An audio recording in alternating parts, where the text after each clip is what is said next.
my lifetime partner, Juan Andrew Garcia. Before I start my vows, I thank God that you have a beautiful wife.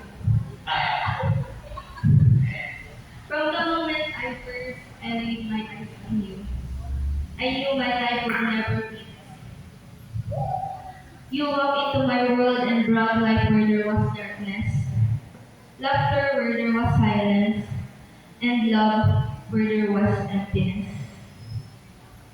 I promise to cherish every moment with you, to hold on to the laughter and joy, and to support you in times of sorrow. I vow to be your rock, your constant in a world that is ever changing. I will stand by your side through the highs and lows, through the challenges and triumphs. Your dreams will become my dreams. And together, we will build a life filled with love and adventure. I promise to love you more each day. I will be patient and kind, faithful and true, and I will never take for granted the love we share.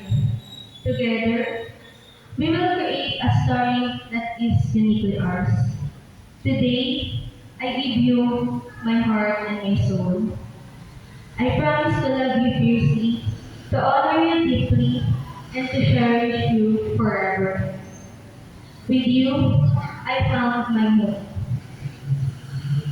I found my best friend and my forever love. I am yours now and always. Mahal na mahal kita. Palakpakan natin. Basbasan po at pagpalain po, Panginoon.